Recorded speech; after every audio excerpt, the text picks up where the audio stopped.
Assalamualaikum warahmatullahi wabarakatuh teman-teman. Gimana kabar kalian nih? Semoga kalian semua dalam keadaan sehat walafiat dan semoga kita selalu dalam perlindungannya. Balik lagi bersama saya Raja dan selamat datang di Horror Stuff.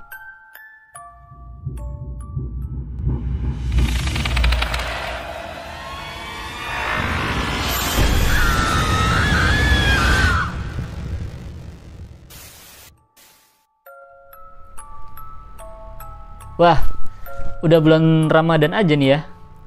Oh ya, buat teman-teman nih, selamat menjalankan ibadah puasa ya. Oke teman-teman, saya akan melanjutkan cerita part ketiga dari si Agent ini. Oh ya, sebelum video ini saya lanjut, bagi teman-teman yang belum subscribe, langsung aja yuk di subscribe channel ini ya. Dan jangan lupa untuk tekan tombol loncengnya, agar teman-teman tidak ketinggalan cerita-cerita horor dan kisah misteri selanjutnya. Dan juga nantinya saya lebih semangat lagi nih untuk membuat kontennya. Penasaran dengan kisahnya? Tonton terus videonya sampai habis. Tanpa menunggu lama-lama lagi, langsung saja. Ini dia kelanjutan kisah dari Jin.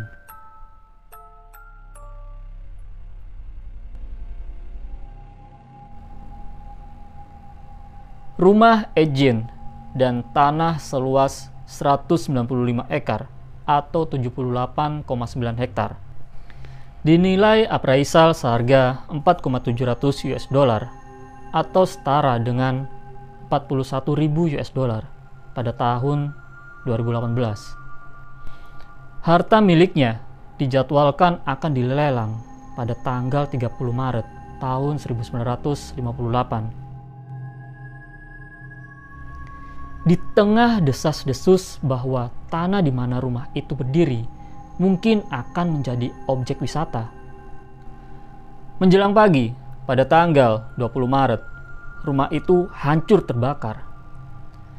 Seorang wakil petugas pemadam kebakaran melaporkan bahwa ada pembakaran sampah yang berjarak 75 kaki atau 22,8 meter dari rumah tersebut yang dilakukan oleh petugas kebersihan yang memang ditugaskan untuk membuang sampah. Selanjutnya, dikatakan bahwa ada batu bara panas ditemukan dari tempat bekas api unggun. Dan bara api dari lokasi api unggun tersebut tidak menjalar menyusuri tanah untuk mencapai rumah itu. Dicurigai rumah itu sengaja dibakar. Tetapi penyebab kebakaran tidak pernah diumumkan secara resmi. Ketika Jin yang saat itu berada dalam penjara mengetahui kejadian tersebut, ia mengangkat bahu dan berkata, "Sama saja, tidak ada pengaruhnya." Sedan Ford keluaran tahun 1949 milik Jin, yang ia gunakan untuk mengangkut mayat-mayat korbannya, dijual di acara pelelangan untuk umum dengan harga 760 US dollar atau setara dengan 6.600 US dollar pada tahun 2018.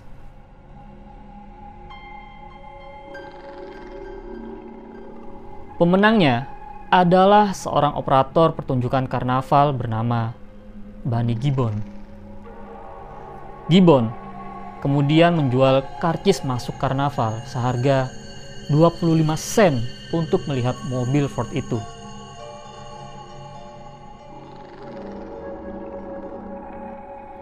Jin meninggal di Mendota State Hospital, Madison, Wisconsin, karena gangguan sistem pernapasan akibat kanker paru-paru pada tanggal 26 Juli tahun 1984 pada usianya yang ke-77 tahun. Selama bertahun-tahun, para pencari souvenir berusaha mengumpulkan potongan-potongan dari batu nisannya di Plainfield Cemetery. Sampai-sampai batu nisan itu sendiri dicuri pada tahun 2000. Batu nisan itu akhirnya ditemukan pada bulan Juni tahun 2001 dekat Seattle.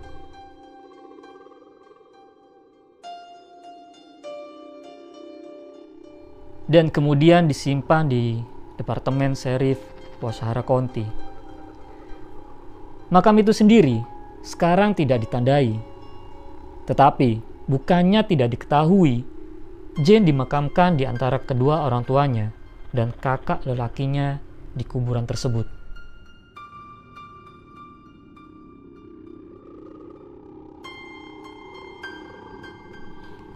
Kisah Ed Gein memiliki efek yang abadi pada budaya populer Amerika, sebagaimana dibuktikan dengan sering ditampilkannya dalam film, musik, dan sastra.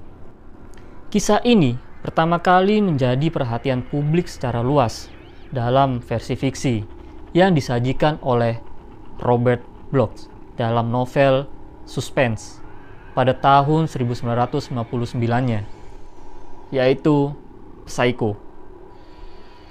Ditambah lagi dengan film karya Alfred Hitchcock tahun 1960 yang diadaptasi dari novel karya Bloch yang berjudul Psycho tersebut. Cerita tentang Jane diadaptasi menjadi beberapa film-film lainnya dengan alur cerita yang longgar, termasuk The Ranger pada tahun 1974, In the Light of the Moon pada tahun 2000 yang dirilis di Amerika Serikat dan Australia dengan judul Ed Gein pada tahun 2001. Ed Gein, The Butcher of Plainville pada tahun 2007 dan Rob Zombie House of 1000 Corpse dan sequelnya The Devil Reject. Gein menjadi inspirasi bagi banyak pembunuh berantai fiksi di berbagai toko, terutama yang seperti Norman Bates, yaitu Psycho, Leatherface, yaitu The Texas Chainsaw Massacre, Buffalo Bill, yaitu The Silence of the Lamb, dan karakter Dr. Oliver Treason dari serial TV American Horror Story, yaitu Asylum. Pembuat film Amerika, Errol Morris, dan pembuat film Jerman, Werner Herzog, tidak berhasil berkolaborasi dalam membuat proyek film tentang Jane dari tahun 1975 hingga 1976.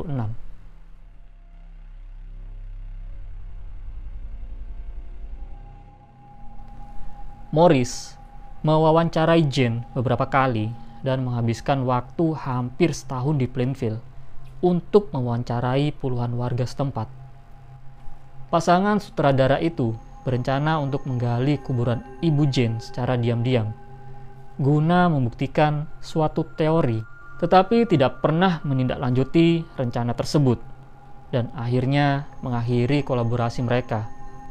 Proyek yang dibatalkan tersebut digambarkan dalam profil Morris di majalah The New Yorker tahun 1989. Pada tahun 2012, sutradara Jerman Jörg Buttgereit menulis dan mengarahkan aksi panggung tentang kasus Ed Gein yang disebut Kannibale und Liebe di Theater Dortmund di Jerman.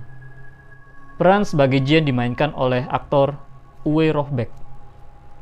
Pada saat itu, berita tentang kejahatan Jane melahirkan subgenre dengan istilah komedi gelap sejak tahun 1990-an.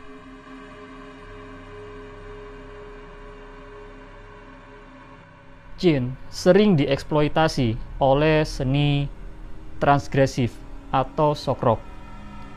Bahkan, acapkali tidak ada hubungannya dengan kisah hidupnya atau kejahatannya yang jauh berbeda dari aslinya. Contohnya, seperti lagu yang berjudul Dead Skin Mask pada tahun 1990 dari album Slayer, Session in the Abyss, Nothing to Jane pada tahun 2001 dari album Mudvayne, LD 15, dan Ed Gein pada tahun 1992 dari album The Ziegen, Rusty Never Sleep. ada juga sebuah grup band bernama Edjin. Oke, gimana nih menurut kalian kisahnya? Jika suka silakan di like, dan jika tidak suka silakan di dislike aja. Untuk teman-teman nih, jika mempunyai cerita horor atau mungkin itu terjadi kepada kalian sendiri, silahkan kirim cerita kalian di link yang sudah saya siapkan di deskripsi. Saya Raja, sampai bertemu lagi di cerita atau kisah berikutnya.